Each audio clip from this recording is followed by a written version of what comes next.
Bismillahirrahmanirrahim. Assalamualaikum warahmatullahi wabarakatuh.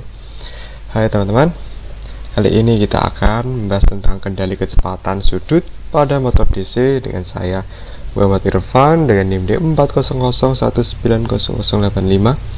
Saya dari kelas D Praktikum Penggunaan Motor Listrik dalam Industri. Pada kali ini alat dan bahan yang kita gunakan yaitu ada komputer atau laptop, kemudian ada software MATLAB untuk simulasi. Nah, selanjutnya ada dasar teori dari motor DC, yaitu suatu perangkat yang mengubah energi listrik menjadi energi kinetik atau gerak. Nah, motor DC ini juga dapat disebutkan sebagai motor arus searah karena DC. Seperti namanya, DC motor memiliki dua terminal dan memerlukan tegangan arus searah atau DC untuk dapat menggerakkannya. Nah, pada prinsipnya motor listrik DC menggunakan fenomena elektromagnet untuk bergerak. Ketika arus listrik diberikan ke kumparan permukaan, kumparan yang bersifat utara akan bergerak menghadap ke magnet yang berkutub selatan, dan kumparan yang bersifat selatan akan bergerak menghadap ke utara magnet. Nah, saat ini karena kutub utara kumparan bertemu dengan kutub selatan magnet ataupun kutub selatan berkumparan bertemu dengan kutub utara magnet, maka akan terjadi gaya tarik-menarik ya, yang menyebabkan pergerakan kumparan berhenti seperti itu. Nah, karena berhenti, untuk menggerakkannya tepat pada saat kutub kumparan berhadapan dengan kutub magnet, arah arus pada kumparan dibalik. Dengan demikian, kutub utara kumparan akan berubah menjadi kutub selatan dan kutub selatannya akan berubah menjadi kutub udara. Pada saat perubahan kutub tersebut terjadi, kutub selatan kumparan akan berhadap dengan kutub selatan magnet dan kutub utara kumparan akan berhadapan dengan kutub utara magnet. Karena kutubnya sama, maka akan terjadi gaya tolak-menolak sehingga kumparan bergerak memutar hingga utara kumparan berhadapan dengan selatan magnet dan selatan kumparan berhadapan dengan utara magnet, sebaliknya ya. Pada saat ini arus yang mengalir ke kumparan dibalik lagi dan kumparan akan berputar lagi karena adanya perubahan kutub. Nah, siklus ini akan berulang-ulang hingga arus listrik pada kumparan diputuskan. Nah, seperti ini teman-teman, gambar seperti ini. Di sini ada kutub selatan, ada kutub utara, kemudian diberi arus melalui brush atau sikat ya. Di sini ketika berputar kemudian terjadi perpindahan kutub arus ya. Di sini diputar, terus di sini seperti ini. Kemudian ada kontrol PID. Nah, kali ini kita akan menggunakan kontrol PID, yaitu Proportional Integral Derivative Controller. Merupakan kontroler mekanisme umpan balik yang biasanya dipakai pada sistem kontrol industri. Sebuah kontroler PID secara kontinu menghitung nilai kesalahan sebagai beda antara set point yang diinginkan dan variabel proses terukur. Kontroler mencoba untuk meminimalkan nilai kesalahan setiap waktu dengan penyetelan variabel kontrol. Nah, kemudian ada tuning nilai KP, KI, dan KD. Sebenarnya ada beberapa cara, yaitu menentukan nilai KP ya, KI dan KD. Salah satunya adalah dengan cara taring nilainya satu persatu atau biasa saya sebut dengan try and error. Itu dimulai dengan nilai KP yaitu gain proporsional terlebih dahulu. Kenapa? Karena kita perlu mencari respon sistem yang paling cepat dengan cara meminimalkan nilai rest time atau waktu bangunnya ya. Jangan memberikan nilai KP terlalu besar dan jangan juga terlalu kecil. Setelah respon dirasa cukup tepat, hal selanjutnya yang dapat dilakukan adalah dengan memberikan nilai pada KD, yaitu gain derivative. Hal ini bertujuan untuk mengecilkan nilai amplitude sehingga osilasi dapat diredam atau bahkan dihilangkan. Kemudian proses terakhir pada tuning nilai gain adalah dengan mencari nilai KI, yaitu gain integral. Tuning KI diperlukan jika kondisi sistem memiliki steady state error, yakni terjadi selisih antara nilai set point dengan nilai sistem saat mencapai kondisi steady state. Nah, untuk rangkai yang saya gunakan seperti ini, di sini ada sebuah blok konstan yang saya beri nama set point ya. Di sini kita inisialkan nilainya yaitu 100. Kemudian keluaran dari blok ini kita menuju ke sum plus minus ya. Sum plus minus ini mendapatkan dua inputan dari set point ini dan juga dari keluaran dari transfer function atau biasa disebut dengan rangkaian feedback seperti itu. Kemudian keluaran dari sum ini, sum plus minus ini dihubungkan pada kontroler PID. Di sini ada kontrol P, ada kontrol I, dan kontrol D. Untuk kontrol P hanya membutuhkan gain, dan kemudian ada kontrol I menggunakan integrator yang kemudian dihubungkan dengan gain. Untuk kontrol D menggunakan derivatif yang kemudian dihubungkan ke gain juga. Nah, untuk kontrol I dan D ini kita satukan atau kita gabungkan pada sum plus plus, kemudian ketiganya kita gabungkan lagi pada sum plus plus ini. Nah, keluaran dari sum plus plus ini kita akan masukkan pada transfer function ya. Transfer function ini blok ini adalah transfer function yang kita sudah beri rumus 6/den. Nah, apa sih 6 dan den itu ya? Itu adalah variabel yang saya buat ya untuk mendeskripsikan rumus. Dah, keluaran dari transfer function ini akan kita feedbackkan pada sum plus minus. Kemudian kita beri mux juga untuk menampilkan gelombang ya, gelombang keluaran. Di sini ada dua gelombang, yaitu gelombang dari set point dan kemudian ada keluaran dari transfer function. Nah, untuk menampilkan kita menggunakan sebuah scope. Nah, analisanya ya kurang lebih sama lah seperti yang saya jelaskan tadi, mungkin bisa kalian baca sendiri seperti ini. Kemudian ada gambar gelombang. Nah, sebelumnya saya sudah simulasi ya, dan saya mendapatkan gelombang seperti ini dimana rest time-nya cukup ya lumayan ya, sekitar 1 rest time-nya, kemudian ya agak linear di 100 ya. Ya kita carinya ya kemungkinan seperti ini ya guys ya. Kemudian selanjutnya kita akan simulasi di software MATLAB.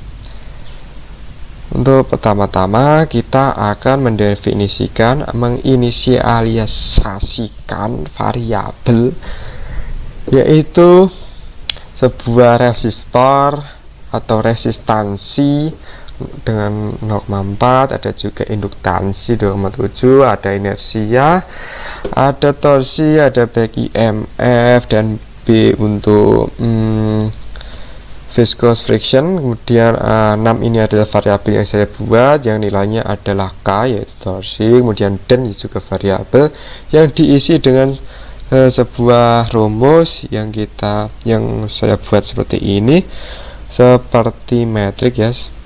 Kemudian ada GS untuk fungsinya, yaitu transfer function 6 dan den. Kita run agar masuk pada workspace.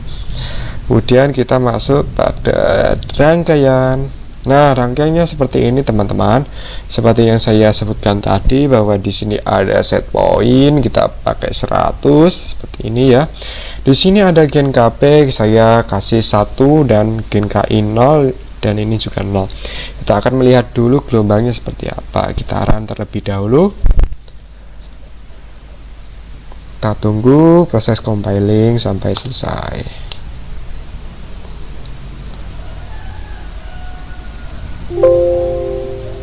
Nah, untuk menampilkan gelombang, kita dapat double klik pada scope dan kita akan melihat gelombangnya seperti ini.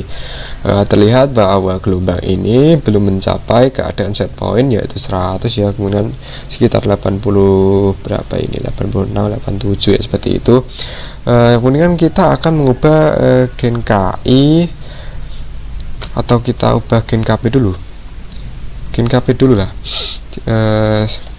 Kita perbesar ya. Terus kita lihat lagi gelombangnya seperti apa, pengaruhnya ke gelombang itu seperti apa. Nah, ini gelombangnya sudah mulai naik ya, walaupun sedikit seperti ini. Untuk selanjutnya kita coba penggantian pada gain KI. Kita pakai 0, berapa ya, 0,2.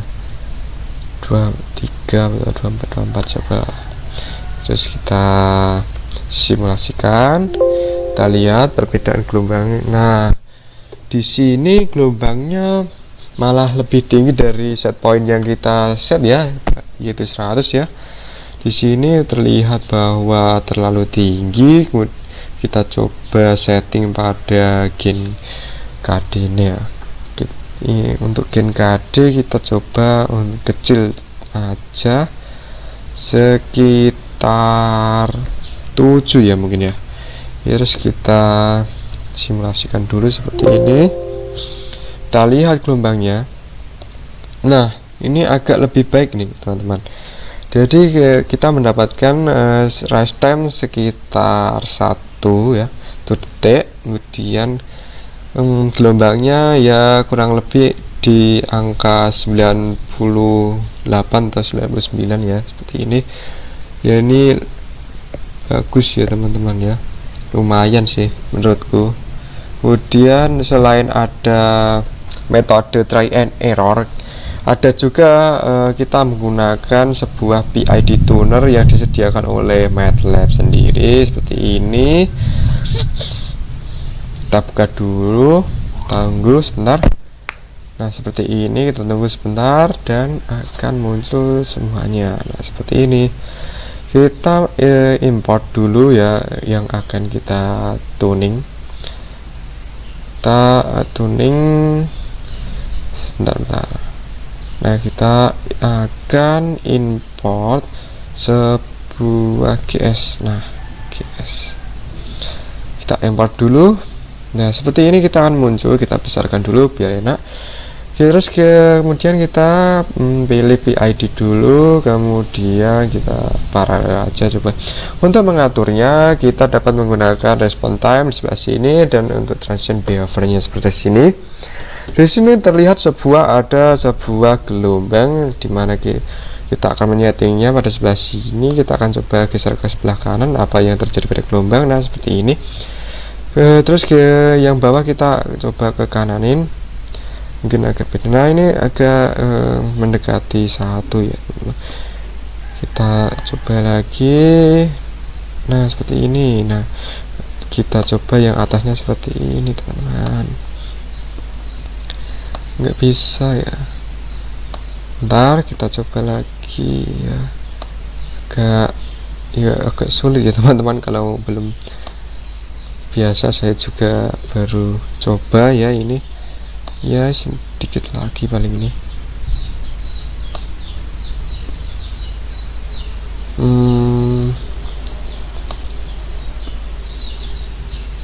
Terlalu tinggi, mentok ini ya, masih terlalu tinggi ya. Kita coba ini dulu, nggak apa-apa ya. Untuk menampilkan parameter seperti kita klik show parameter, kemudian tertampil nilai KP, KI, dan KD nya. Nilai KP, KI, dan KD kita copy paste ke gain ya, atau bisa pakai input dulu ke MATLAB baru ke itu kontrol. Untuk KP 0,45, untuk KI 0,14, untuk KD 0, sebelumnya kita buat variabel dulu sebuah KP 0,45, kemudian ada KI berapa, 0,14 dan 0,097 ya, 14, KD 0,097 seperti ini. Kemudian kita run dulu. Kalau sudah di run, kita masuk pada ini dan kita ganti parameternya menjadi KP, dan ini adalah KI ya, dan di sini KD seperti ini. Nah kita run, Terus kita lihat gelombang apakah sama. Nah, kita akan coba lihat. Nah, sepertinya ya agak beda ya teman-teman. Tapi pada PID Tanner itu terlihat bahwa terjadi lebih tinggi dari satu ya teman-teman, sehingga ya pada scope tertampil seperti ini. Berarti saya kurang ahli dalam mentanding dalam PID Tanner. Mungkin teman-teman bisa mencobanya sendiri ya teman-teman. Kemudian kita masuk pada HPT lagi,